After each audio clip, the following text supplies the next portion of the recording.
یعنی جب بھی کوئی کام کریں تو یہ چیز ضرور ذہن میں رکھیں، چاہے وہ دنیا کا کام ہو چاہے وہ دین کا کام ہو، کہ وہ خالصتاً اللہ کی رضا کے لیے ہو، اور دوسرا یہ کہ سنت کے طریقے کے مطابق ہو۔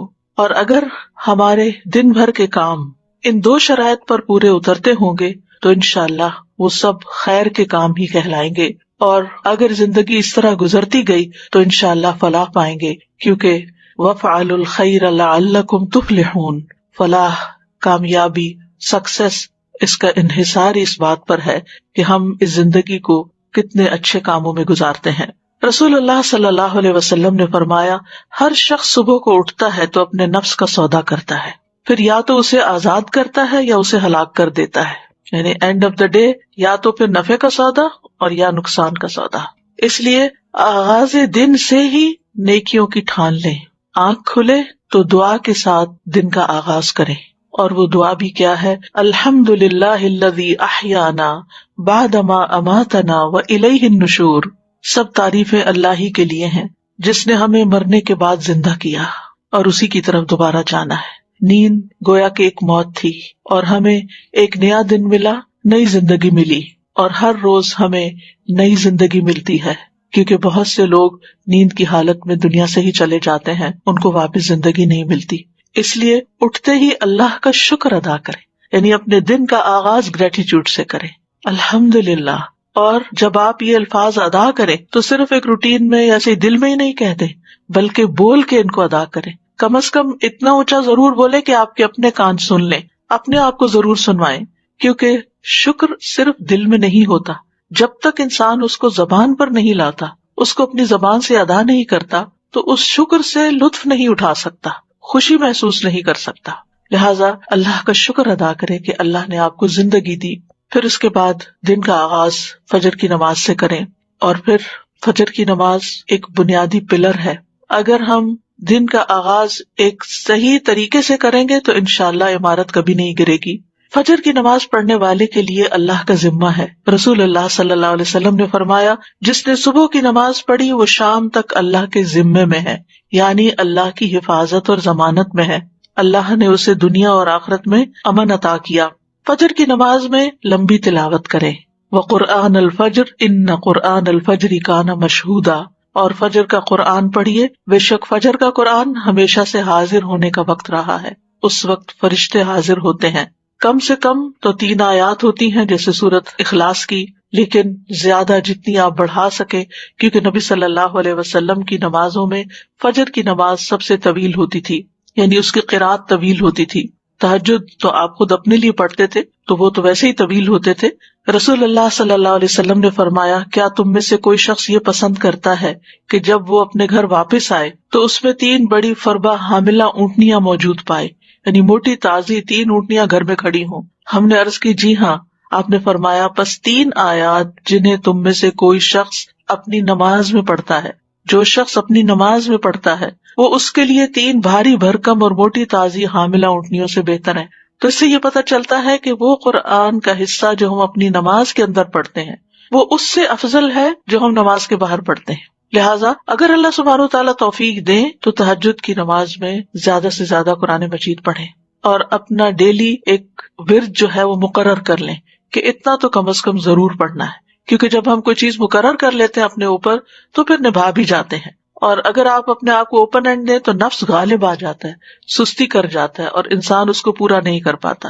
اور تہجد میں آپ قرآن مجید کو مصحف سے دیکھ کے بھی پڑھ سکتے ہیں، تو اس میں طویل قرات ہو سکتی ہے۔ ادروائز قرآن مجید کے کچھ حصے یاد کر لیں تاکہ فجر کی نماز جو ہے وہ طویل ہو سکے۔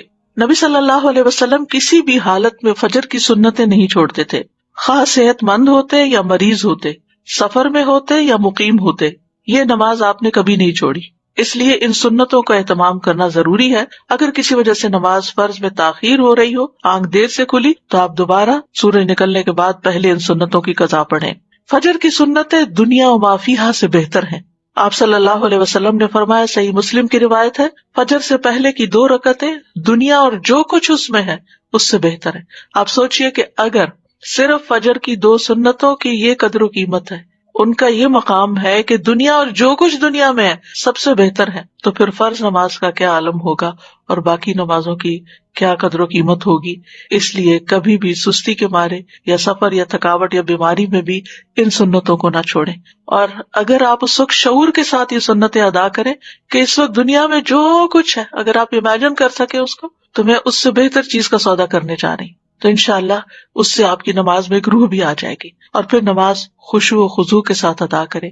بعض اوقات ہمیں کچھ اور کام بھی ہوتے ہیں یا لوگ ہمارے انتظار میں ہوتے ہیں، لیکن یاد رکھیے کہ جو آپ کا انتظار کر رہا ہے اس کی حیثیت نماز سے بہت کم ہے، کیونکہ بعض اوقات ہم لوگوں کی خاطر اپنی نماز بہت مختصر کر دیتے، الا یہ کہ آپ کے بچے چھوٹے ہوں اور وہ رو رہے ہوں یا کوئی شدید مجبوری میں کھڑا ہو تو اور بات ہے، ورنہ اگر محض کوئی ملاقات کے لیے آیا ہے یا کسی اور مقصد کے لیے تو اس کو انتظار کرنا چاہیے کہ آپ اپنے رب کے حضور توجہ سے نماز ادا کر کے اس کے لیے فارغ ہوں۔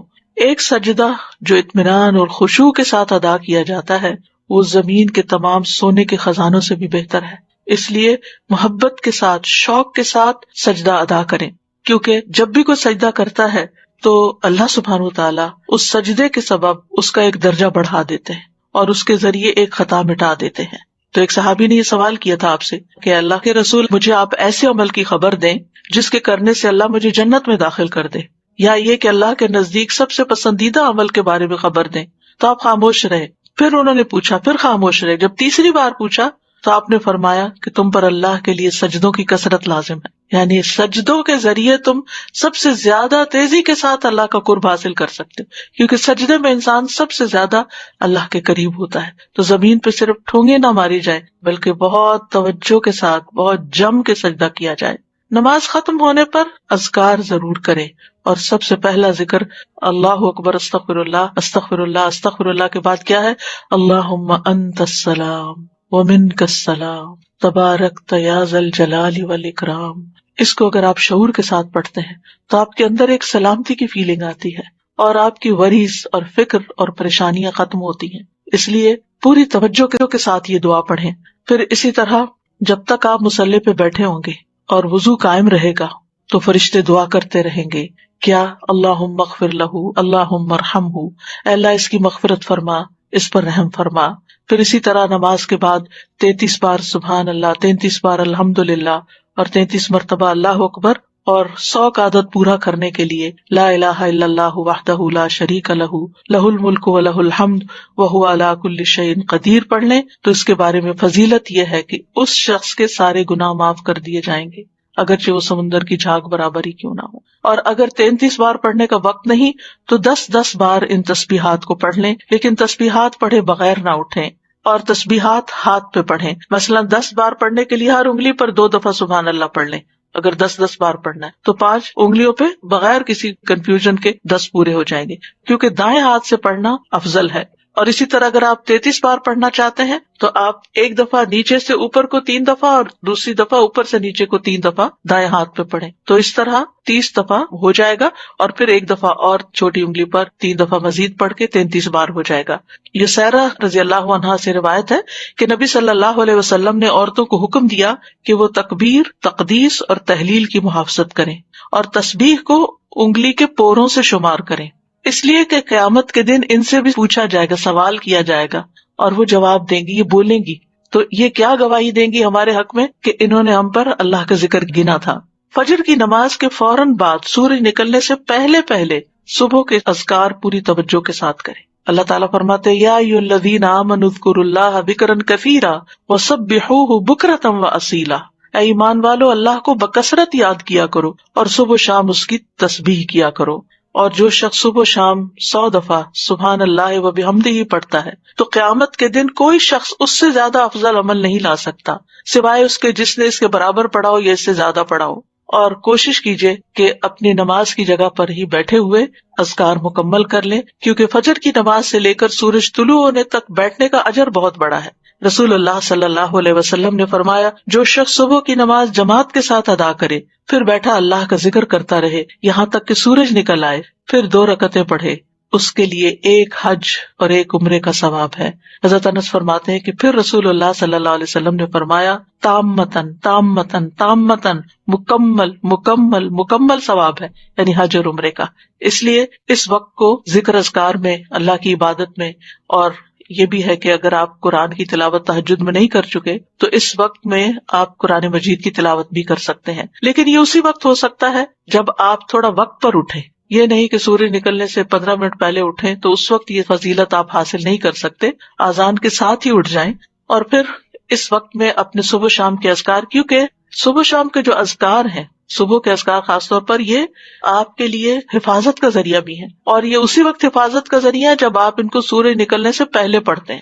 اور اس کے ساتھ ساتھ یہ بھی ہے کہ اگر آپ بیٹھ کے تھک رہے ہیں تو ساتھ ساتھ آپ اسٹریچز بھی کر سکتے ہیں، اپنی گردن کو موڑ سکتے ہیں، اپنے بازوؤں کو سانس لے سکتے ہیں بیچ میں، اپنے پاؤں کی ایکسرسائز کر سکتے ہیں، لیکن یہ ہے کہ آپ اس وقت کو اللہ سبحانہ وتعالیٰ کے ذکر اور عبادت میں ہی گزاریں۔ اور قرآن مجید کی تلاوت جو ہے یہ بڑا ہی نفع مند کام ہے۔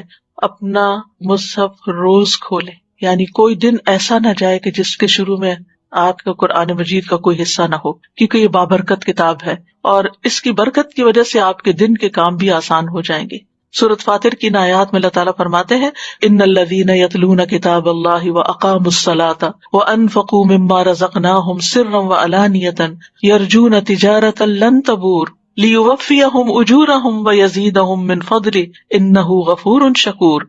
بے شک جو لوگ اللہ کی کتاب کی تلاوت کرتے ہیں اور انہوں نے نماز قائم کی اور جو کچھ ہم نے انہیں دیا اس میں سے انہوں نے پوشیدہ اور ظاہر خرچ کیا، وہ ایسی تجارت کی امید رکھتے ہیں جو کبھی برباد نہ ہوگی، جس میں نقصان ہے ہی نہیں، تاکہ وہ انہیں ان کے اجر پورے پورے دے اور اپنے فضل سے انہیں زیادہ بھی دے، یعنی صرف اتنا نہیں ملے گا جو انہوں نے کیا، زیادہ بھی ملے گا، بلا شبہ وہ بے حد بخشنے والا نہایت قدردان ہے۔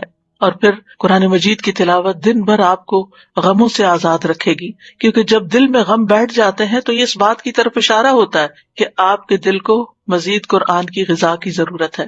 اور قرآن مجید کو ہمیشہ اپنے قریب رکھا کریں، یعنی آپ کے ہاتھ کی ریچ میں ہو، آپ کے بیڈ سائڈ ٹیبل پر ہو یا ڈرار میں ہو یا ساتھ ہی کوئی شیلف ہو اس میں ہو، یعنی سراہنے کے پاس ہو، کیونکہ جب بھی آپ کو وقت ملے یا تھوڑی دیر کے لیے بھی آپ ریلیکس ہو تو آپ کچھ نہ کچھ کھول کے پھر پڑھ سکتے ہیں۔ اور اب تو الحمدللہ موبائلز کے اندر بھی قرآن مجید موجود ہے، ایون لیٹ کے بھی اگر آپ اس کو دیکھنا چاہیں تو دیکھ سکتے ہیں۔ اور یہ اس اعتبار سے بھی سراہنے کی بات میں کر رہی ہوں کیونکہ جب انسان کو دفن کر دیا جاتا ہے قبر میں تو فرشتہ اس کے سر کی طرف سے عذاب دینے کے لیے آتا ہے، تو تلاوت قرآن اس کو دور کر دیتی ہے، اور جب فرشتہ سامنے سے آتا ہے تو صدقہ اس کو دھکیل دیتا ہے، اور جب پاؤں کی طرف سے آتا ہے تو مساجد کی طرف چل کے جانا اس کو دور کر دیتا ہے۔ تو کتنا ضروری ہے کہ ہم ان نیک اعمال کو روزانہ کی بیس پہ کرتے رہیں تاکہ مرنے کے بعد جب ہم اپنی قبر میں ہوں تو پرسکون ہوں۔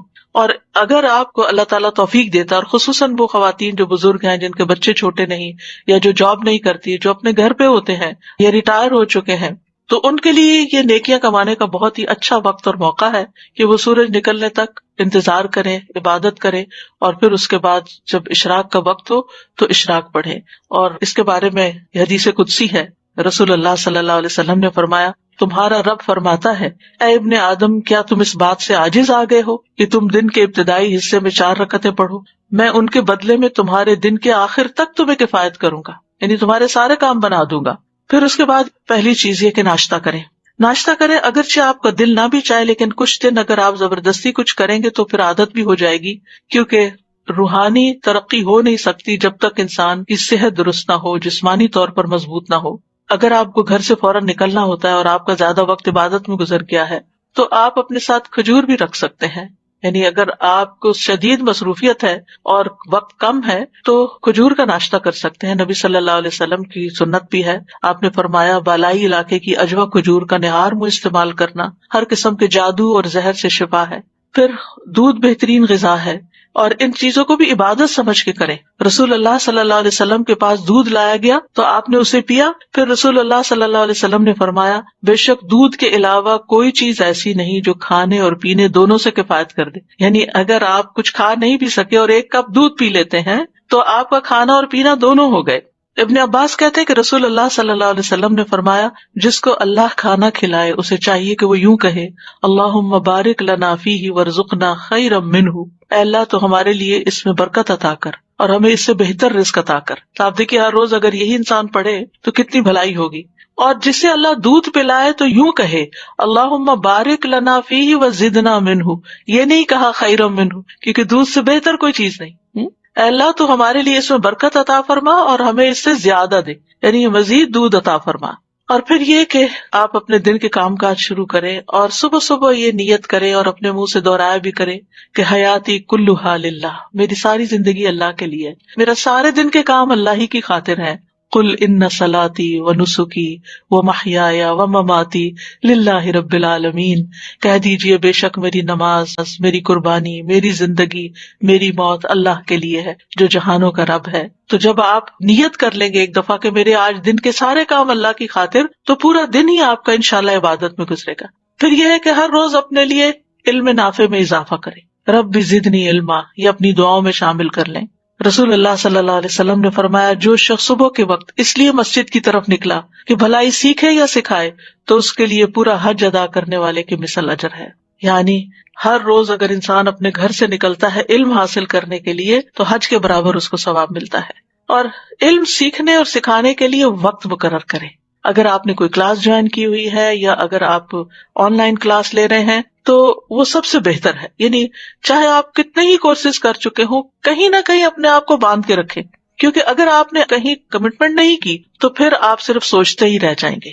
لیکن جب آپ اپنے آپ کو کسی خاص وقت کا پابند کرتے ہیں، کسی خاص کورس کا پابند کرتے ہیں، تو اس سے فائدہ یہ ہوتا ہے کہ پھر آپ پابندی کے ساتھ، روٹین کے ساتھ وہ کام کرتے چلے جاتے ہیں. لیکن اس کے ساتھ ہی اپنے لیے سیلف اسٹڈی کا بھی کوئی نہ کوئی وقت مقرر کریں. مثلاً کھانا پکاتے ہوئے کچھ سنیں یا کچھ ساتھ ساتھ پڑھ بھی سکتے ہیں، کتاب وہاں بھی لے جا سکتے ہیں. گھر کے کام کاج کرنے کے دوران بھی آپ اپنے علم کا سفر جاری رکھ سکتے ہیں، لیکن اس کے لیے آپ کو مقرر کرنا ہوگا.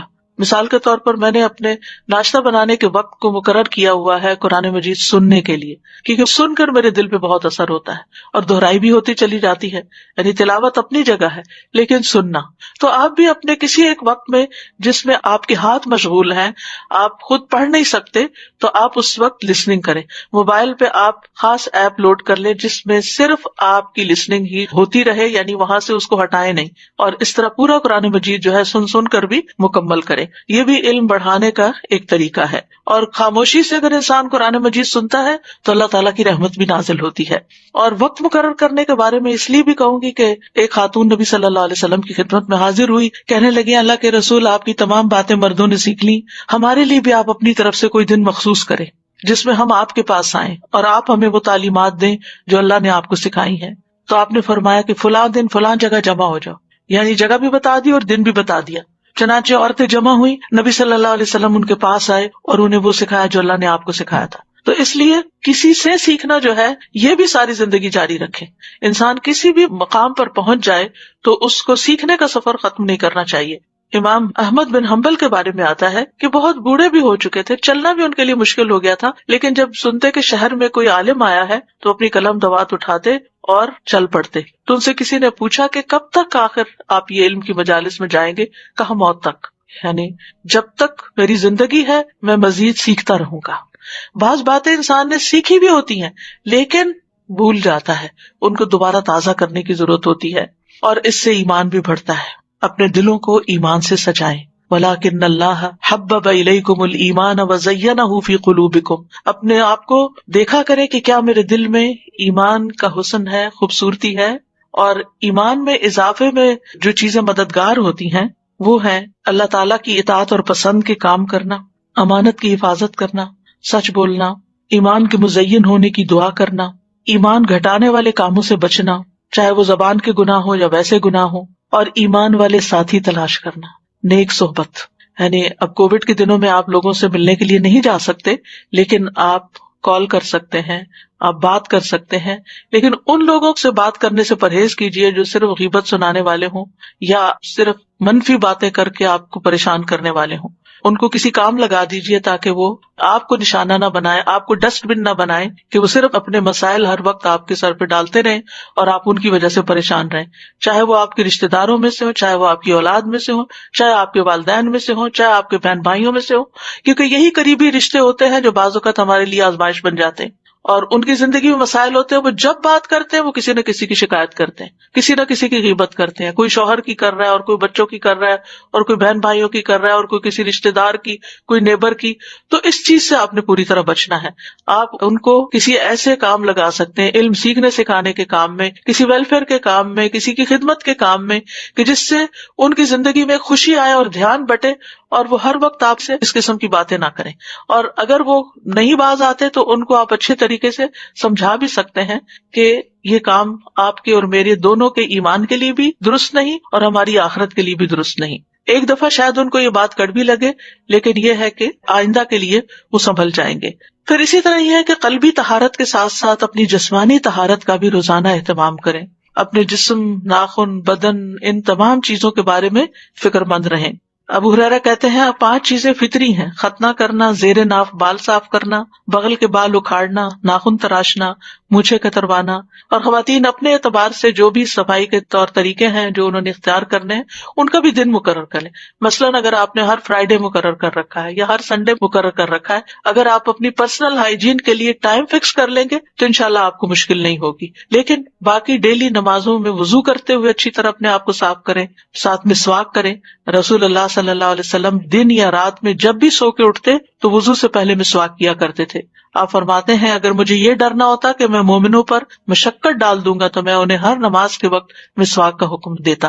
تو آپ اپنے وضو کی جگہ پر مسواک رکھ دیجئے. اگر مسواک کرنا آپ کو مشکل لگتا ہے ہر وقت تو ایک دفعہ دن میں کم از کم پراپر مسواک کریں، اور باقی اوقات میں ٹوتھ برش کے ساتھ بھی آپ اپنے دانتوں کو ہلکا پھلکا پھیر کے یہ کام کر سکتے ہیں. حضرت سمرہ سے مرفوعاً روایت، یعنی رسول اللہ صلی اللہ علیہ وسلم نے فرمایا اپنے منہ کو مسواک کے ساتھ پاک رکھو کیونکہ یہ قرآن کا راستہ ہے. تو اپنے منہ کی صفائی اور اپنی زبان کی صفائی اور اپنے گلے کی صفائی، ان چیزوں کا بھی خاص خیال رکھیں. اور پھر وضو کے بعد دعا پڑھنا نہ بھولیں. اپنے ڈیلی کے کاموں میں اگر آپ کو یاد نہیں رہتا تو کہیں لکھ کے لگا لیں. رسول اللہ صلی اللہ علیہ وسلم نے فرمایا جو وضو کرے اور اچھی طرح وضو کرے پھر یوں کہے اشہد ان لا الہ الا اللہ وحدہ لا شریک لہ واشہد ان محمدا عبدہ ورسولہ اللہم اجعلنی من التوابین واجعلنی من المتطہرین. اس کے لیے جنت کے 8 دروازے کھول دیے جائیں گے، وہ ان میں سے جس میں سے چاہے داخل ہو جائے. سبحان اللہ، کتنی مختصر سی دعا ہے لیکن کتنا بڑا اجر ہے، اس لیے اس کو نہ بھولیں. پھر اسی طرح یہ ہے کہ وضو کے بعد اگر آپ آذان سن رہے ہیں تو آذان کا جواب دینا نہ بھولیں. رسول اللہ صلی اللہ علیہ وسلم نے فرمایا جو شخص آذان سن کر یہ کہے، یعنی اللہم رب ھذہ الدعوۃ التامہ والصلاۃ القائمہ آت محمدا الوسیلۃ والفضیلہ وابعثہ مقاما محمودا الذی وعدتہ، تو قیامت کے دن نبی صلی اللہ علیہ وسلم کی اس کے لیے شفاعت جائز ہو جائے گی، لازم ہو جائے گی. حلت لہ شفاعتی یوم القیامہ، یعنی جو آذان کے بعد کی دعا پڑھے گا نبی صلی اللہ علیہ وسلم کی شفاعت پائے گا. اور اسی طرح وہ دعا کی قبولیت کا وقت ہوتا ہے، اس وقت کے لیے دعا سوچ رکھے کہ میں نے کیا دعا مانگنی. ایک نماز سے دوسری نماز کے بیچ میں جو چیز آپ کو بودر کرے، پریشان کرے، نیکسٹ آذان سے پہلے سوچ رکھے کہ میں نے آذان کے بعد بھی یہ دعا خاص مانگنی، لیکن اس کے بیچ میں بھی آپ مانگ سکتے ہیں، کوئی منع نہیں ہے. پھر اسی طرح یہ ہے کہ اپنی جسمانی صحت کا خیال رکھنے کے لیے صرف کھانا پینا ہی کافی نہیں ہے بلکہ ورزش بھی ضروری ہے. رسول اللہ صلی اللہ علیہ وسلم نے فرمایا طاقتور مومن اللہ کے نزدیک کمزور مومن سے بہتر اور پسندیدہ ہے. ہر بھلائی میں ایسی چیز کی حرص کرو جو تمہارے لیے نفع مند ہو، اور اللہ سے مدد طلب کرتے رہو اور عاجز مت بنو. لہٰذا اسٹرانگ بننے کے لیے، طاقتور بننے کے لیے روزانہ کی ورزش، ایکسرسائز، یہ سب کچھ بہت ضروری ہے. آپ بریدنگ ایکسرسائز کریں، آپ اسٹریچز کریں، آپ واک کریں، اور اس میں 7 اذکار شامل کر لیں. یعنی اس ٹائم پر انسان اپنے اذکار مقرر کر لیں، جیسے تسبیحات ہیں، درود شریف ہے، استغفار ہے. واک کرتے وقت یہ سب پڑھنا بہت آسان بھی ہوتا ہے اور واک بھی بورنگ نہیں ہوتی، وہ آسان ہو جاتی ہے. اور پھر اگر ایک وقت میں آپ کو زیادہ ٹائم نہیں ملتا واک کرنے کا، 2 منٹ کر لیجئے، 5 منٹ کر لیجئے، ایک تسبیح کی دیر میں کر لیجئے. دن میں کئی دفعہ 5-5 منٹ بھی اگر آپ کریں گے تو انشاءاللہ اس سے آپ کا جسم مضبوط رہے گا. اور پھر یہ کہ جسمانی مضبوطی کے ساتھ ساتھ اپنی جذباتی صحت کا بھی ضرور خیال رکھیں. اور جذباتی صحت کے لیے ضروری ہے کہ اللہ پر توکل ہو، اللہ سے محبت ہو، اللہ سبحانہ وتعالیٰ کے ساتھ ایک تعلق ہو، دل ہی دل میں اللہ کو پکارے، اس کو یاد کریں اور اس سے محبت پر خوش ہو جائیں. یعنی محبت جو ہے وہ انسان کو خوشی بخشتی ہے. تو جس شخص کی زندگی میں رب کی محبت آ جائے اس سے زیادہ خوش قسمت کوئی نہیں. اور اسی کو اپنا وکیل سمجھیں، اسی پر بھروسہ کریں، اسی سے دعائیں مانگیں، اسی سے لو لگائیں، اسی سے اپنے سارے شکوے شکایتیں کریں، اسی کو اپنے ساری مشکلات بتائیں اور اسی سے حل مانگیں. رب المشرق والمغرب لا الہ الا ہو فاتخذہ وکیلا. یہ سورۃ المزمل کی آیت ہے. شروع میں نبی صلی اللہ علیہ وسلم نے جب تبلیغ کا کام شروع کیا تو کیسی مشکلات پیش آئیں، لیکن آپ کو کیا بتایا گیا کہ اللہ رب العزت ہی کو اپنا وکیل بنائیں، اسی کو کارساز سمجھیں. اور اگر کہیں خوف خطرہ محسوس ہو تو اپنے آپ کو اپنے رب کی پناہ میں دیں. سورۃ غافر میں آتا ہے وقال موسیٰ انی عذت بربی وربکم من کل متکبر لا یؤمن بیوم الحساب. موسیٰ علیہ السلام کو جب فرعونیوں کا خوف ہوا تو انہوں نے کہا بے شک میں نے اپنے رب اور تمہارے رب کی پناہ لے لی، ہر اس متکبر سے جو یوم حساب پر ایمان نہیں رکھتا. تو آپ کو کسی انسان کی طرف سے کوئی خوف محسوس ہو، کہیں پریشانی محسوس ہو تو فوراً اس آیت کو پڑھ کر بلند آواز میں اپنے آپ کو تسلی دے. حقیقت یہ ہے کہ قرآن مجید کے ساتھ اگر آپ کا تعلق مضبوط ہو تو آپ کو روزانہ کے مسائل کا حل اس میں ملتا ہی چلا جائے گا. اور حالات جس طرح کے بھی ہوں اللہ کی رحمت سے پر امید رہیں. اور اللہ کی رحمت کس کے قریب ہوتی ہے؟ محسنین کے. ان رحمت اللہ قریب من المحسنین. چاہے آپ طوفانوں کی زد میں ہو پھر بھی اللہ کی طرف رجوع کرے. موسیٰ علیہ السلام کی قوم پریشان ہو گئی، آگے سمندر تھا اور پیچھے فرعون تھا تو موسیٰ علیہ السلام نے کہا قال کلا ان معی ربی سیہدینی. ہرگز نہیں، پریشانی کی بات ہی نہیں، بے شک میرے ساتھ میرا رب ہے، وہ ضرور مجھے راستہ بتائے گا. اسی طرح کام کاج کے دوران غور و فکر جاری رکھیں، ذکر جاری رکھیں، اللہ سے دل میں باتیں کرتے رہیں، دعائیں کرتے رہیں. اگر ممکن ہو تو دن میں قیلولہ ضرور کریں. دوپہر میں کچھ دیر آرام کرنے کو قیلولہ کہتے ہیں، لیکن اس سے مراد گہری نیند سونا نہیں ہے بلکہ ہلکی سی نیند لینا ہے. اگر 10 سے 15 منٹ تک کے لیے بھی آنکھیں بند کر کے خاموش لیٹ جائیں اور ہلکی سی نیند لے لیں تو اس سے آپ انرجیٹک ہو جاتے ہیں. رسول اللہ صلی اللہ علیہ وسلم نے فرمایا قیلولہ کرو، شیطان قیلولہ نہیں کرتے. حضرت انس کہتے ہیں کہ ام سلیم نبی صلی اللہ علیہ وسلم کے لیے چمڑے کا فرش بچھا دیتی تھی اور آپ صلی اللہ علیہ وسلم ان کے ہاں اسی پر قیلولہ کرتے تھے. عربی کا مشہور مقولہ ہے تغدى تمدى ولو لقمتين تعشى تمشى ولو قدمين. دوپہر کا کھانا کھاؤ تو لیٹ جاؤ اگرچہ 2 لقمے ہی کھاؤ، رات کا کھانا کھاؤ تو چہل قدمی کرو اگر 2 قدم ہی چلو. عقل مند لوگ قرآن مجید میں ان کو بتایا گیا الذین یذکرون اللہ قیاما وقعودا وعلی جنوبہم ویتفکرون فی خلق السماوات والارض ربنا ما خلقت ھذا باطلا سبحانک فقنا عذاب النار. کون ہے عقل مند لوگ؟ وہ جو کھڑے، بیٹھے اور لیٹے اللہ کو یاد کرتے رہتے ہیں اور آسمانوں اور زمین کی پیدائش میں غور و فکر کرتے ہیں اور کہتے ہیں اے ہمارے رب، تو نے یہ سب کچھ بے مقصد پیدا نہیں کیا، تو پاک ہے، ہمیں آگ کے عذاب سے بچا. اور خاص طور پر جب آپ کچن میں کام کر رہے ہوں، کوکنگ کر رہے ہوں، اس وقت روزانہ کوشش کریں کہ آگ کے عذاب سے پناہ کی دعا کریں، کیونکہ وہاں آگ قریب ہوتی ہے تو انسان کے پھر دل سے دعا نکلتی ہے. یعنی اس سے بہتر موقع کوئی نہیں ہوتا کہ جب انسان آگ سے بچنے کی دعا کرے. تو کہنے کا مطلب یہ ہے کہ ذکر صرف مصلے پر نہیں ہوتا، ذکر چلتے پھرتے، اٹھتے بیٹھتے، کام کاج کرتے آپ کی زبان اللہ کے ذکر سے تر رہے. اور کیونکہ اللہ کا ذکر جو ہے کثرت سے کرنا کامیابی کا باعث ہے. سورۃ انفال میں آتا ہے وَاذْكُرُوا اللَّهَ كَثِيرًا لَعَلَّكُمْ تُفْلِحُونَ. اور اللہ کو بہت زیادہ یاد کرو تاکہ تم فلاح پاؤ. الا بذکر اللہ تطمئن القلوب. سن لو اللہ ہی کی یاد سے دل اطمینان پاتے ہیں. اور سب سے افضل ذکر کیا ہے؟ لا الہ الا اللہ. خصوصاً جب دل گھبرائے تو کثرت سے پڑھے لا الہ الا اللہ. اس کا مطلب نہیں کہ صرف ایک تسبیح کر کے رکھ دیں، اٹھتے بیٹھتے بھی لا الہ الا اللہ، اللہ اکبر، الحمدللہ، اللہ تیرا شکر ہے، سبحان اللہ، استغفر اللہ، یہ زبان پہ جاری ہوتے رہنے چاہیے تاکہ جب موت کا وقت آئے تو ذکر کرنے میں، لا الہ الا اللہ پڑھنے میں کوئی مشکل نہ ہو. پھر اسی طرح لا حول ولا قوت الا باللہ.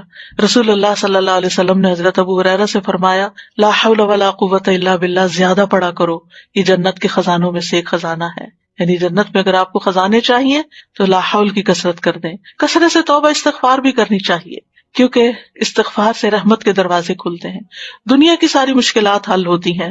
اور پھر مسلسل استغفار گناہوں کو مٹاتا ہے، رزق کو کھینچ لاتا ہے، اولاد میں خیر و بھلائی ہوتی ہے، اور اللہ تعالیٰ دنیا کی نعمتیں بھی کثرت سے دیتے ہیں.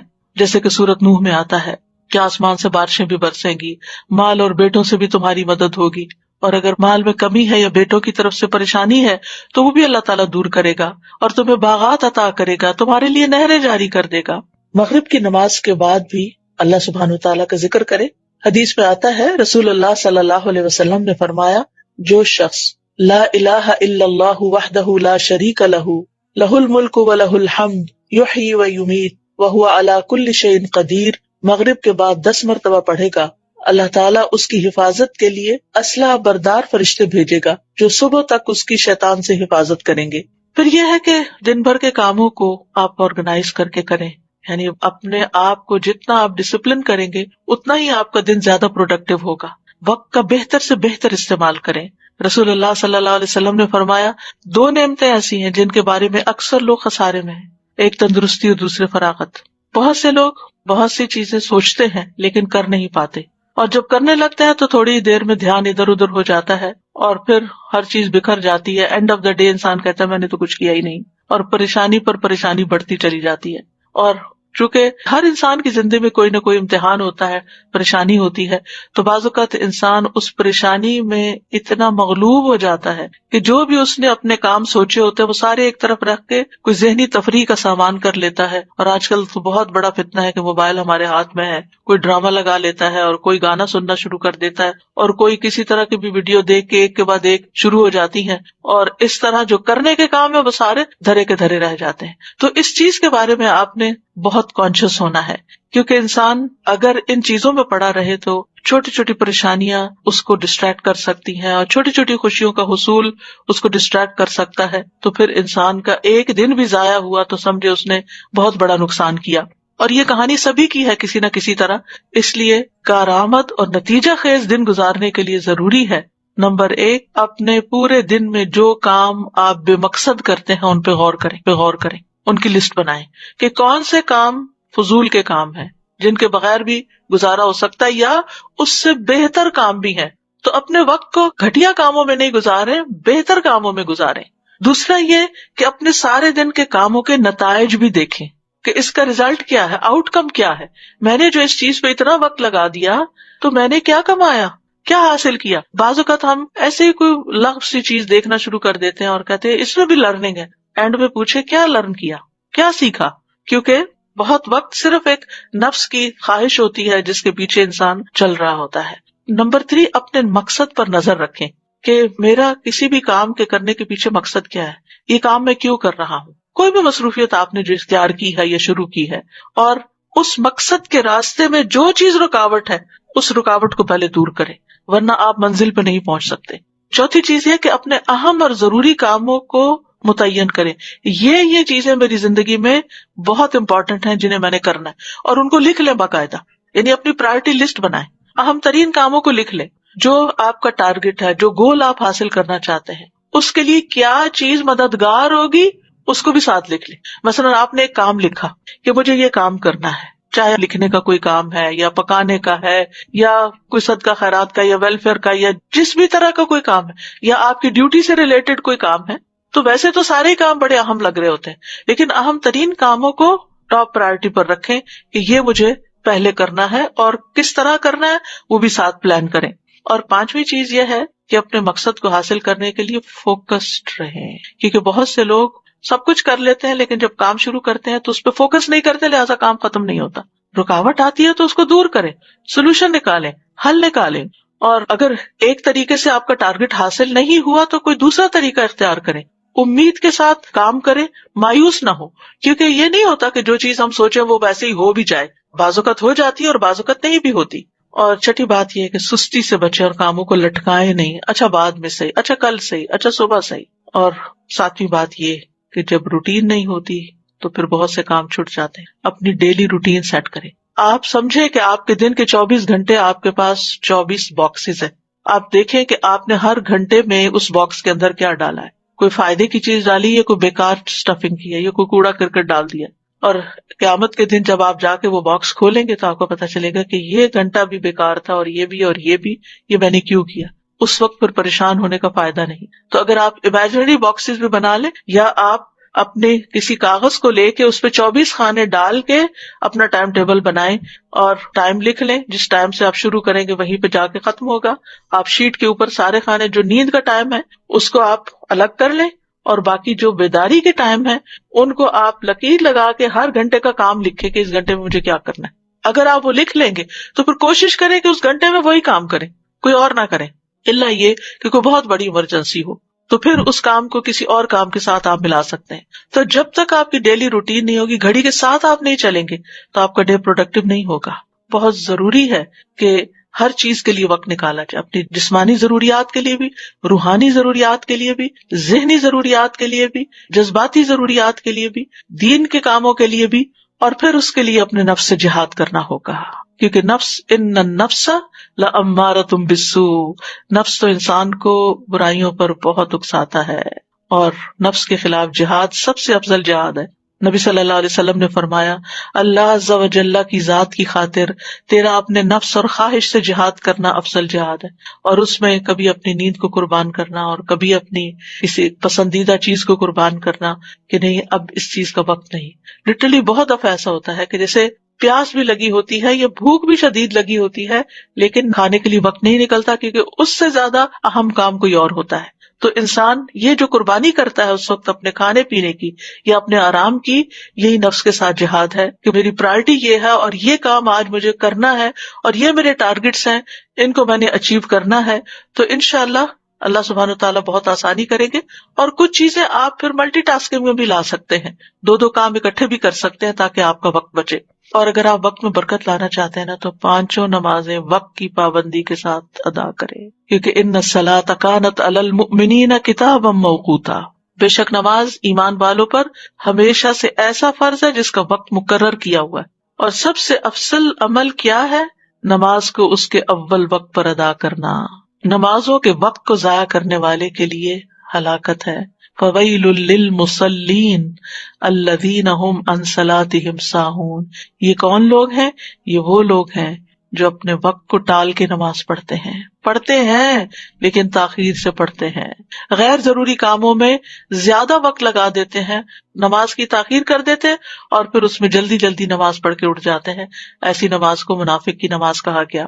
مصعب بن سعد سے روایت, انہوں نے کہا میں نے اپنے والد سے کہا, اے ابا جان آپ نے دیکھا اللہ تبارک و تعالیٰ کا یہ فرمان الذین هم عن صلاتهم ساہون, تو ہم میں سے کون ہے جو نماز میں نہیں بھولتا, جس کے دل میں خیال نہیں آتے؟ انہوں نے کہا اس کا یہ مطلب نہیں, اس آیت سے مراد وقت کا ضائع کرنا ہے کہ انسان فضول کاموں میں لگا رہے یہاں تک کہ وقت ضائع کر دے, یعنی نماز کا اصل وقت چلا جائے.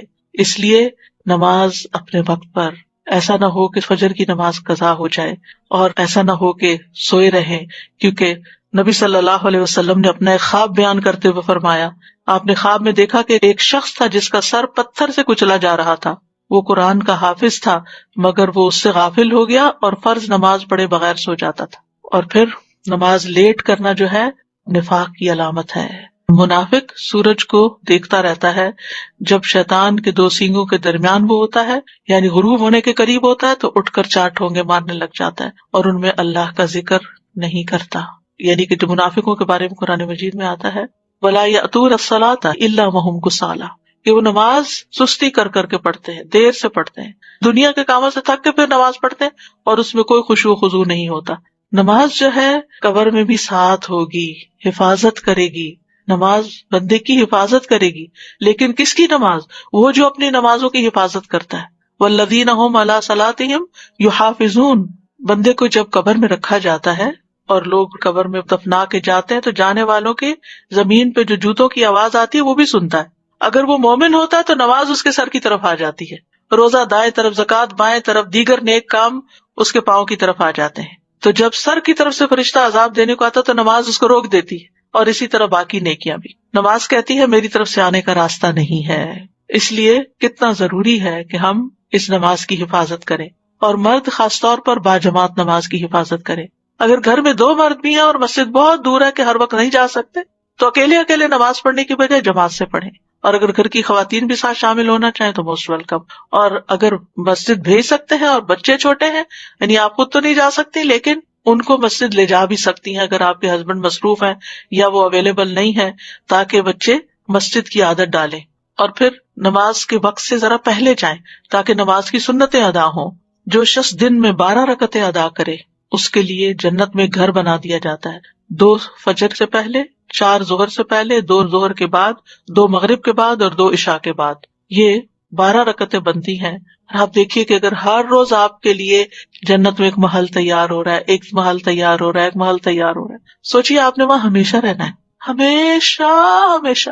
موت نہیں. سوچیے کبھی دل پھٹنے کو آتا ہے جب انسان یہ سوچتا ہے. اور ہر روز ایک نئے محل میں، ہر روز ایک نئے محل میں، کیونکہ اس نے دنیا میں اتنے محلات ہر روز سنتیں پڑھ کے بنا لیے کہ ہر روز اس کے لیے ایک نئی نعمت ہے. یہ وہ چیزیں جن کی دنیا میں لوگ تمنا کرتے ہیں، لیکن دنیا میں یہ سب کچھ نہیں مل سکتا. دن کی 12 رکعتیں ادا کرنے میں زیادہ سے زیادہ کتنا ٹائم لگ جائے گا؟ آدھا گھنٹہ. 2 رکعتیں پڑھنے میں 4 منٹ لگتے ہیں، اور 12 کے 24 منٹ، 6 منٹ اوپر لگا لیں، آدھے گھنٹے کی بات ہے. لیکن کتنا بڑا سودا ہے آپ کا اور کتنا بڑا نفع. صرف 1 سال کے دوران جو سنت موقدہ پڑھتا ہے اور نہیں پڑھتا، اس کے درمیان 4320 رکعات کا فرق ہو جاتا ہے. 1 رکعت وتر پڑھنے اور نہ پڑھنے والے کے درمیان 365 رکعت کا فرق ہو جاتا ہے. چاشت کی 2 رکعتیں پڑھنے اور نہ پڑھنے والے کے درمیان 703 رکعتوں کا فرق ہو جاتا ہے. اور جو سنتوں کی پابندی کرتا ہے اور جو نہیں کرتا، ان کے درمیان 5415 رکعتوں کا فرق ہو جاتا ہے. اور ہر رکعت میں 2 سجدے ہوتے ہیں. تو صرف 1 سال میں کتنے درجے کھو دیے انسان نے، صرف 1 سال میں. تو اگر 40 سال زندگی میں اس نے ہر روز اتنے سجدے ادا کیے تو قیامت کے دن کتنا اونچا مقام ہوگا. تو اس لیے اس کو نہ کھوئیں. شروع میں مشکل ہوگی، نفس پہ بھاری ہوگا، عادت نہیں نا تو مشکل پڑے گی. لیکن اگر آپ اللہ سے اچھی طرح دعا کریں اور بار بار کریں، ایک دفعہ نہیں، ایک دفعہ شروع کر لیں، کچھ ہی دنوں میں آپ کا دل ہی نہیں لگے گا اگر آپ نے سنت نہیں پڑھی ہوگی. اور پھر یہ کہ ہر چیز میں اللہ سبحانہ وتعالیٰ کی طرف رجوع کرے. کوئی بھی پریشانی ہو، کوئی بھی ضرورت ہو، فوراً اس کی طرف توجہ. جیسے حدیث قدسی میں آتا ہے، اللہ تعالیٰ فرماتے ہیں، اے ابن آدم، اپنے آپ کو میری عبادت کے لیے فارغ کر لو، میں تیرے دل کو غنا سے اور تیرے ہاتھ کو رزق سے بھر دوں گا. اور اے ابن آدم، تو مجھ سے دور نہ ہو، ورنہ میں تیرے دل کو فقر سے اور تیرے ہاتھ کو مصروفیت سے بھر دوں گا. دنیا میں اتنا مصروف کرے گا اللہ کہ پھر عبادت کے لیے وقت نہیں ملے گا، اور دنیا تو یہی رہ جائے گی. جتنا مرضی سجا بنا لے، جتنی مرضی بڑھا لے. اور پھر یہ کہ ہر کام عبادت سمجھتے ہوئے کریں. ہر کام، جیسے کھانا پکانا، لانڈری کرنا، گھر کی صفائی کرنا، برتن دھونا، یہ ساری کی ساری چیزیں عبادت ہے، کیونکہ آپ دوسروں کی خدمت کر رہے ہیں. اور اس میں کبھی بھی کسی پہ احسان نہ جتائیں، نہ اپنے بچوں پہ، نہ شوہر پہ، نہ کسی اور پہ. اور پھر یہ کہ نیکیوں میں سبقت لے جائیں، آگے بڑھیں. یعنی جو لوگ نیک کام میں جلدی کرتے ہیں، اولئک یسارعون فی الخیرات وہم لہا سابقون، جو لوگ نیک کاموں میں جلدی کرتے ہیں یہی ان میں آگے نکلنے والے ہیں. کوشش کریں کہ نیکی کے ہر کام میں حصہ ڈالیں. ابو ہریرہ کہتے ہیں رسول اللہ صلی اللہ علیہ وسلم نے فرمایا، آج تم میں، یعنی دن بھر کے کرنے کے کام ہے نا، اسی مناسبت سے یہ حدیث سنا رہی ہوں. آپ نے فرمایا، آج تم میں سے کس نے روزے کی حالت میں صبح کی؟ ابو بکر رضی اللہ عنہ نے عرض کیا، میں نے. آپ نے فرمایا، آج تم میں سے کس نے مریض کی عیادت کی؟ ابو بکر رضی اللہ عنہ نے کہا، میں نے. آپ نے فرمایا، تم میں سے کس نے جنازے میں شرکت کی؟ ابو بکر رضی اللہ عنہ نے کہا، میں نے. آپ نے پوچھا، کس نے مسکین کو کھانا کھلایا آج؟ حضرت ابو بکر نے کہا، میں نے. مروان کہتے ہیں، مجھے معلوم ہوا کہ اس پر نبی صلی اللہ علیہ وسلم نے فرمایا کہ جب کسی شخص میں ایک دن میں یہ ساری خصلتیں جمع ہو جائیں، یعنی یہ سارے کام وہ ایک دن میں کر لے، دن بھر کرنے کے کاموں میں اگر یہ موقع مل گئے اور اس نے کر لیے، وہ جنت میں ضرور داخل ہوگا. کتنی بڑی بات ہے. لیکن بعض اوقات ہمیں پتا بھی ہوتا ہے. اور پھر مردوں کے لیے خاص طور پہ جنازہ پڑھنا، تو اس میں ایک جنازے کا جو ثواب ہے 2 قرات کے برابر، اور قرات جو ہے وہ پہاڑ برابر ہوتا ہے. تو جب ایک صحابی کو دیر سے یہ حدیث پتہ چلی تو وہ ہاتھ ملنے لگے، یعنی پچھتانے لگے کہ ہم نے اتنے قرات ضائع کر دیے، کتنے مواقع تھے. بہت سے لوگ حرم جاتے ہیں، وہاں جنازہ پڑھنے کا وقت بھی ہوتا ہے، لیکن اس کو نکل پڑتے ہیں. تو کتنے منٹ لگتے، چند اور منٹ. دعا یاد کر لے انسان اور بخشش کرتا رہے، اور جب دوسروں کے لیے آپ کریں گے تو کوئی آپ کے لیے بھی کرے گا. پھر یہ کہ نیکیوں کے کام کرنے کے ساتھ ساتھ گناہوں سے ضرور بچیں، یعنی نافرمانی کے کاموں سے بچیں، یہ بھی کرنے کا کام ہے. جہنم کو سامنے رکھے نا انسان تو گناہوں سے بچ سکتا ہے. جہنم کی حقیقت جب سمجھ آ جاتی ہے نا انسان کو، تو زندگی کا رخ بدل جاتا ہے، زندگی تبدیل ہو جاتی ہے. تو اس لیے اچھے کام بھی کریں لیکن ساتھ برائیوں سے بچیں بھی ضرور. یعنی ایسے کام نہ کریں کہ جس سے لوگوں کو اذیت ہو، دوسروں کو اریٹیٹ نہ کریں، نیگ نہ کریں. کوئی ایسا کام نہ کریں کہ جس سے دوسرا آپ سے بیزار ہونے لگے. اور اس کے لیے ایک کرائیٹیریا ہے، جو اپنے لیے پسند نہیں وہ دوسرے کے لیے بھی نہ کرے. پھر یہ ہے کہ اللہ کی محبت کی خاطر، اللہ کے چہرے کی خاطر یہ کام کیا کریں. کہ لوگوں سے اچھے اخلاق سے پیش آئیں، کیونکہ میزان میں سب سے بھاری نیکی اچھا اخلاق ہوگا، اور اس میں سب سے پہلے اپنے والدین کو خوش کریں، ان کی پیشانی چومیں، ان کے چھوٹے چھوٹے کام کریں، ان کے ساتھ جو بھی نیکی کر سکتے ہیں زندگی میں کریں، اور اگر فوت ہو چکے ہیں تو ان کے لیے صدقہ خیرات کرتے رہیں، دعائیں کرتے رہیں، ان کی زندگی میں بھی اور مرنے کے بعد بھی۔ رب ارحمہما کما ربیانی صغیرا، رب ارحمہما کما ربیانی صغیرا، اے میرے رب ان پہ رحم فرما جیسے انہوں نے مجھے بچپن میں شفقت سے پالا تھا۔ سب کے لیے خیر کا باعث بنے، خصوصاً گھر والوں کے لیے، اور اس خیر میں صرف ان کی دنیا بنانا ہی نہیں ہے، ان کی آخرت کی بھی فکر کریں۔ یعنی بعض اوقات ہم لوگ خود دین کی طرف آ جاتے ہیں لیکن گھر والوں کو بھول جاتے ہیں۔ پھر اسی طرح یہ ہے کہ کسی کے سوال سے تنگ نہ ہو، چاہے بچے ہی کوئی چیز مانگ رہے ہیں یا ویسے کوئی سوال پوچھ رہے ہیں، آپ سے پوچھے جا رہے ہیں تو پریشان نہ ہو، یا کوئی اور آپ سے مسئلہ پوچھ لیتا ہے تو ڈانٹے نہیں۔ وَأَمَّا السَّائِلَ فَلَا تَنْهَرْ، کیونکہ بعض اوقات یہ ہوتا ہے جو والدین بزرگ گھر میں ہو وہ ایک ہی بات بار بار پوچھتے ہیں، یا آپ کے ہسبینڈ ایک ہی چیز روز پوچھنے شروع ہو جاتے ہیں، تو اس پر آپ کو غصہ آ جاتا ہے کہ کل بھی بتایا تھا پھر آج وہی بات پوچھ رہے ہیں۔ تو اس لیے بہتر یہ ہے کہ اس وقت اپنے آپ کو کنٹرول کر لیں، یا جواباً سوال کر دیں کہ آپ کا کیا خیال ہے، آپ ذرا سوچیں، ذہن پہ زور ڈالیں، کیونکہ بعض اوقات وہ صرف بات بڑھانے کے لیے آپ سے وہی بات پوچھ لیتے ہیں جو پہلے بھی پوچھی ہوتی ہے۔ تو سوال سے تنگ نہیں ہونا، بچہ کچھ مانگ رہا ہے تو تنگ نہیں ہونا، شٹ اپ کال نہیں دینی کہ چپ ہو جاؤ تو میرا سر کھا گئے ہو میں فارغ ہو کے دوں گی، نہیں، اپنا کام روک دیں، جا کے اس کی ضرورت پوری کر دیں اور پھر آگے بڑھیں۔ جہاں بھی بیٹھے، کھانے کی ٹیبل پہ بھی بیٹھے، خیر پھیلانے والے ہوں، مبارک بن جائیں، کن مبارکن اینما کنت، جہاں بھی ہو مبارک بنے۔ اور وہ کیسے؟ ابن قیم کہتے ہیں آدمی کی برکت یہ ہے کہ جہاں بھی مقیم ہو خیر کی تعلیم دے، اچھی بات زبان سے نکالے، اچھی بات کرے۔ اسی لیے نبی صلی اللہ علیہ وسلم کھانے میں نقص نہیں نکالتے تھے۔ ہو سکتا ہے آپ کو پسند نہ ہو لیکن دوسرے کو بھی آپ بدمزہ کر رہے ہیں کھانے کی شکایت کر کر کے۔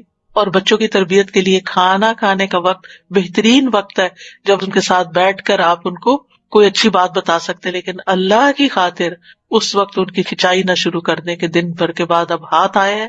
بہت سے لوگ کھانے کی میز پہ بیٹھ کے ان کا حساب کتاب شروع کر دیتے ہیں اور ان کے سارے دن کا جو کام کاج ہے ان کا محاسبہ شروع کر دیتے ہیں، اور اس طرح سارے گھر والوں کا کھانا جو ہے وہ بدمزہ کر دیتے ہیں۔ اس سے بھی بچنا چاہیے۔ پھر پڑوسیوں کی خبر گیری کریں، ان کے کھانے پینے کا خیال رکھنا۔ نبی صلی اللہ علیہ وسلم نے فرمایا، اے ابو ذر، جب تم سالن پکاؤ تو شوربہ زیادہ کر لو، پڑوسی کی خبر گیری کرو۔ یعنی کسی بھی طرح اپنے اپنے کلچر کے مطابق آپ پڑوسی کا، اپنے دوستوں کا خیال رکھ سکتے ہیں۔ مریض کی عیادت اگر جا نہ سکیں، جیسے کووڈ پیشنٹس کا آپ وزٹ نہیں کر سکتے، فون پر عیادت کر لیں، میسج کر لیں، کیونکہ یہ بھی نیکی کے کاموں میں سے ایک ہے اور آج کل یہ نیکی کمانے کا بہت موقع ہے۔ پھر سلام کو گھر میں بھی عام کریں، باہر بھی اور گھر میں، یعنی میک شور کہ صبح اٹھتے ہی گھر والوں کو سلام کریں، بچوں کو سلام کریں، بچے آپ کو سلام کریں۔ مرد گھر سے باہر گیا نماز پڑھنے کے لیے، واپس آئے سلام کریں، اگر وہ نہ کرے تو آپ سلام کریں اور حال بھی ضرور پوچھیں، کیا حال ہے آپ کا، کیسی رات گزری۔ بس اتنا سا جملہ ان کا دل بڑھا دے گا، اس سے محبتوں میں اضافہ ہوتا ہے۔ اور سلام کرنا بخشش کا باعث ہے۔ رسول اللہ صلی اللہ علیہ وسلم نے فرمایا، بے شک بخشش کو لازم کرنے والے امور سلام کو عام کرنا اور اچھی طرح گفتگو کرنا ہے۔ یعنی آپ سلام کر رہے ہیں، سلامتی کی دعا دے رہے ہیں، گھر والے سلامت ہوں گے تو آپ کا بھی دل سکون میں ہوگا، اور ساتھ آپ کی اپنی بخشش ہو رہی ہے۔ کر سلام رہے اور آپ کے گناہ معاف ہو رہے ہیں۔ آتے جاتے چلتے پھرتے گھر میں سلام کرتے رہیں۔ بچوں کو بھی خود سلام کریں کہ ان کو عادت ہو جائے۔ پھر گھر والوں کے کاموں میں ان کی مدد بھی کریں، اور یہ عورتوں مردوں دونوں کے لیے ہے، بڑوں کے لیے چھوٹوں کے لیے۔ حضرت عائشہ سے اسود نے پوچھا کہ نبی صلی اللہ علیہ وسلم اپنے گھر میں کیا کرتے تھے؟ انہوں نے کہا کہ نبی صلی اللہ علیہ وسلم اپنے گھر کا کام کاج کیا کرتے تھے اور ان کی خدمت کرتے تھے، جب نماز کا وقت ہوتا تو کام چھوڑ کر نماز کے لیے چلے جاتے۔ ایک اور روایت میں ہے، کسی نے پوچھا کہ آپ گھر میں کیا کرتے تھے؟ کہا کہ وہ بھی انسانوں کی طرح انسان تھے، وہ اپنے کپڑوں کو صاف کرتے، بکری کا دودھ دو لیتے، اپنے کام خود کر لیتے تھے، یعنی نبی صلی اللہ علیہ وسلم۔ تو پھر بیٹوں کو بھی عادت ڈالنی چاہیے یا مردوں کو بھی کہ گھر والوں کے ساتھ تعاون کریں، اور اگر ان کے پاس وقت بالکل نہیں تو گھر والوں کی مدد کے لیے کچھ نہ کچھ انتظام کریں۔ نبی صلی اللہ علیہ وسلم نے فرمایا، تم میں سے بہتر وہ ہے جو اپنے گھر والوں کے لیے بہتر ہو، اور تم سب کی نسبت میں اپنے گھر والوں کے لیے بہتر ہوں۔ اور اسی طرح گھر والوں پر خوش دلی سے خرچ کرنا چاہیے، خصوصاً مردوں کو جن کے اوپر نان نفقہ فرض ہے، سنت نفل نہیں ہے، فرض ہے۔ آدمی اپنی ذات پہ، اپنی بیوی بچوں پہ اور اپنے خادم پہ جو خرچ کرتا ہے وہ صدقہ ہوتا ہے۔ پھر اسی طرح یہ ہے کہ باہم گفتگو سے ماحول کو خوشگوار رکھیں، ہر وقت تلخ باتیں نہ کریں، ہر وقت گھر والوں کے استاد نہ بنے رہیں، ہر وقت انسٹرکشن نہ دیتے رہیں، کسی غلطی پر بہت زیادہ سرزنش نہ کریں، تھوڑی سی بات سے احساس دلائیں، ورنہ آپ کی خاموشی بھی بہت بڑا سبق ہے۔ بات کرتے ہوئے یاد رکھیں کہ آپ کی ہر بات لکھی جا رہی ہے، فرشتے لکھ رہے ہیں، کرام کاتبین لکھ رہے ہیں، اور اگر آپ اپنی زبان کی حفاظت کریں گے تو نبی صلی اللہ علیہ وسلم نے اس کو خوشخبری دی ہے، فرمایا خوشخبری ہے اس کے لیے جس نے اپنی زبان پہ قابو پا لیا، قیل و قال چھوڑ دے، یعنی اس نے کہا، اس کی بات اس کی بات۔ آج کل چونکہ کووڈ پھیلا ہوا ہے تو گھر میں بعض اوقات کوئی ویکسین کے خلاف بات شروع کر دیتا ہے، کوئی کسی بیماری کے بارے میں، تو اس پر اچھے سے توجہ دلانی چاہیے کہ یہ لوگوں کی باتیں ہیں، اس پر صحیح علم حاصل کرنے کی ضرورت ہے، اور پھر لا یعنی گفتگو سے بچیں۔ اچھا اور سنائے کیا حال ہے، پھر تھوڑی دیر کے بعد اچھا اور سنائے کیا حال ہے، یہ جملہ بول بول کے لوگوں سے بیکار کی باتیں نہ کروائیں۔ رسول اللہ صلی اللہ علیہ وسلم نے فرمایا انسان کے اسلام کی خوبی یہ ہے کہ وہ بے فائدہ چیزوں کو چھوڑ دے، اور بعض اوقات وہ بے فائدہ چیزیں اذیت والی بھی بن جاتی ہیں دوسرے کے لیے، بعض اوقات ہم دوسرے کی بات کاٹ دیتے ہیں تو اس سے دوسروں کو تکلیف پہنچتی ہے۔ پھر یہ کہ ان چھوٹے چھوٹے گناہوں کے ازالے کے لیے کثرت سے صدقہ کریں۔ قرآن مجید میں آتا ہے کہ مرنے کے بعد میت کیا چاہے گی، رب لولا اخرتنی الی اجل قریب فاصدق، اے میرے رب تو نے مجھے قریبی مہلت کیوں نہ دی کہ میں صدقہ کرتا۔ اہل علم کہتے ہیں میت صدقے کا اس لیے کہتی ہے کیونکہ موت کے بعد وہ صدقہ کا بہت بڑا فائدہ دیکھتی ہے کہ صدقہ کرتا تو میرے لیے آج کتنی خوشیاں ہوتی ہیں، لہٰذا کثرت سے صدقہ کرے۔ اور خواتین کو تو خصوصاً نبی صلی اللہ علیہ وسلم نے صدقے کی تلقین کی، اور اس کے لیے کوئی ضروری نہیں ہوتا کہ آپ ہر روز کو مال کا بہت بڑا پورشن صدقہ کریں، تھوڑا تھوڑا بھی کرنا، پھر کبھی کوئی کھانے کی چیز کرنا، کبھی اگر کوئی لینے والا نہیں بھی ہے تو آپ کوائن باکس رکھے گھر میں، ایسی جگہ پر اپنے روز کا صدقہ ڈالتے رہیں، اور پھر اکٹھا بھی آپ مسجد جائیں یا کہیں جائیں تو وہاں جمع کرا سکتے ہیں۔ پھر خاص طور پر فقراء اور مساکین جو آپ کے اپنے خاندان میں ہیں یا آپ کے جان پہچان کے لوگوں میں ہیں، ان کے بارے میں فکر مند ہو اور اکٹھا کر کے ان کو بھی آپ بھیج سکتے ہیں۔ رسول اللہ صلی اللہ علیہ وسلم نے فرمایا مسلمان کا وہ مال کتنا عمدہ ہے جس میں سے کسی مسکین، یتیم اور مسافر کو دیا جائے، اور اسی طرح زائد ضرورت چیزیں جو ہیں گھر میں ان کو بھی نکالتے رہیں، ضرورت مندوں تک پہنچاتے رہیں، اور اس طرح دوسروں کے دل خوش کرتے رہیں۔ نبی صلی اللہ علیہ وسلم نے فرمایا مومن کو خوش کرنا، اس کا قرض ادا کرنا، اس کی ضرورت پوری کرنا، اس سے کسی مصیبت کو دور کرنا افضل اعمال میں سے ہے، یعنی کسی کا دل آپ خوش کر دیں گے تو آپ نے بہترین کام کیا۔ پھر اسی طرح بات بات پہ غصے سے بچیں، ناراض ہونے سے بچیں، ایٹیٹیوڈ دکھانے سے بچیں، قطع رحمی سے بچیں، چھوٹی چھوٹی باتوں پر بہت بڑا ری ایکشن ظاہر نہ کریں، دوسروں کو معاف کرنے والے بنیں۔ فاصفح الصفح الجمیل، صبر جمیل کے ساتھ ہی الصفح الجمیل آتا ہے۔ قرآن مجید میں آتا ہے ایمان والو تمہاری بیویوں اور بچوں میں سے، ازواج کا لفظ آتا ہے بیوی شوہر دونوں کے لیے ہو سکتا ہے، بعض تمہارے دشمن ہیں سو ان سے ہوشیار رہو، اور اگر تم معاف کر دو اور درگزر کرو تو بے شک اللہ بھی بے حد بخشنے والا نہایت رحم والا ہے۔ لہٰذا بہت ضروری ہے کہ ہم گھر والوں کی غلطیاں معاف کر کے دل صاف کرتے رہیں۔ فرمایا تمہارے مال اور تمہاری اولاد تو محض ایک آزمائش ہے، اور جو اللہ کے پاس ہے واللہ عندہ اجر عظیم، اور اللہ کے پاس بہت بڑا اجر ہے۔ کسی پر ظلم کرنے سے بچے، مظلوم کی آہ سے بچے، مظلوم کی بد دعا عرش تک جاتی ہے، چاہے وہ آپ کا بچہ ہی کیوں نہ ہو۔ دل کی سختی سے بچے، کیونکہ محروم ہے وہ شخص جس کی نماز میں خشوع نہیں اور وہ روتا نہیں۔ کوشش کریں دن کی کسی نہ کسی نماز میں آپ کو رونا ضرور آئے۔ پھر اسی طرح برے خیالات اور بدگمانیوں سے بچیں، خود بھی سکون میں رہیں گے، دوسروں کے لیے بھی سکون کا باعث ہوں گے۔ بدگمانیوں کو دل میں جڑ نہ پکڑنے دیں۔ اسی طرح آپ غیبت سے بچ سکیں گے اور بہتان تراشی سے بچ سکیں گے۔ مشکل آ جائے تو صبر اور نماز سے مدد مانگیں۔ انبیاء کا طریقہ یہ تھا کہ جب کوئی پریشانی آتی فوراً نماز کی طرف لپکتے تھے۔ پریشانی اور غم میں لا الہ الا اللہ پڑھے، یہ عرش تک جانے والا کلمہ ہے۔ دعاؤں کو لازم کر لیں، اٹھتے بیٹھتے دل میں چھوٹی سی کوئی مشکل آ گئی نا فوراً دیر اینڈ دین دعا کریں، اور تنگی کے بعد آسانی کا انتظار کریں۔ ان مع العسر یسرا فان مع العسر یسرا، کیونکہ مدد جو ہے صبر کے ساتھ آتی ہے، تنگی کے ساتھ ہی کشادگی ہے، اور سختی کے ساتھ آسانی بھی ہے۔ اور پھر اس طرح دن میں ان چیزوں پر عمل کرتے ہوئے جب رات ہو تو آپ کا آخری کام اللہ کا ذکر ہو۔ سوتے وقت کے مسنون اذکار ان کو پڑھنا نہ بھولیں۔ سورۃ ملک پڑھیں، سورۃ ملک عذاب قبر سے بچانے والی ہے۔ ہمیں نہیں پتا ہماری یہ رات آخری رات ہو، اور پھر انسان اپنے آپ کو اللہ کی حفاظت میں دے کر سوئے۔ اگر باوضو سو سکیں تو بہت اچھا ہے، کیونکہ جب بھی آپ کی آنکھ کھلے گی اور آپ سائڈ بھی بدلیں گے تو فرشتہ آپ کے لیے دعا کرتا رہے گا، جو اس کام پر مقرر ہو جائے گا آپ کے لیے۔ کہ آپ کے لیے بخشش کی دعا کرے. تو ایک مومن کا دن پروڈکٹیو دن ہوتا ہے. میں نے باقی روزمرہ کی روٹین سے متعلق باتیں اس لیے نہیں کی کہ ہر ایک کے اپنی دنیا کے کام جو ہیں الگ الگ ہیں، لیکن جب آپ اپنے کاموں کا اور عبادات کا وقت مقرر کریں گے اور نیکی کے یہ کام کریں گے تو انشاءاللہ خیر ہی خیر ہوگی. ورنہ وقت کا ضائع ہونا جو ہے وہ انسان کے لیے خسارے کا باعث ہے. جیسے کہ سورۃ العصر میں اللہ سبحانہ وتعالیٰ فرماتے ہیں والعصر، زمانے کی قسم، ان الانسان لفی خسر، یقیناً انسان خسارے میں ہے، الا الذین آمنوا وعملوا الصالحات، سوائے ان لوگوں کے جو ایمان لائے اور انہوں نے نیک اعمال کیے، وتواصوا بالحق وتواصوا بالصبر، اور ایک دوسرے کو حق کی وصیت کی اور ایک دوسرے کو صبر کی وصیت کی. لہذا جو خیر کی بات آپ خود سنیں وہ آپ دوسروں کو بھی بتائیں، کیونکہ نقصان سے بچنے کے لیے ایمان اور عمل صالح کے ساتھ ساتھ حق اور خیر کی تعلیم دینا، لوگوں تک لے جانا، امر بالمعروف کرنا، نہی عن المنکر کرنا نہایت ضروری ہے. لہٰذا جو باتیں آج آپ نے سیکھی سنی ان کو عمل میں لائیں اور انہیں دوسروں کے ساتھ شیئر کریں، اور اگر ان پر عمل کرتے ہوئے کوئی مشکل آئے تو صبر کریں. وتواصوا بالصبر، اور ایک دوسرے کو صبر کی تلقین کرتے رہیں، ایک دوسرے کا حوصلہ بڑھاتے رہیں. اللہ سبحانہ تعالیٰ ہم سب کو توفیق دے، جو ہم نے سنا ہے، پڑھا ہے، سیکھا ہے، اللہ تعالیٰ ہمارے عمل میں لے آئے اور ہمارے اس اجر کو قیامت کے دن کے لیے محفوظ کر لے. وآخر دعوانا ان الحمد للہ رب العالمین. سبحانک اللہم وبحمدک، اشہد ان لا الہ الا انت، استغفرک واتوب الیک. السلام علیکم ورحمۃ اللہ وبرکاتہ.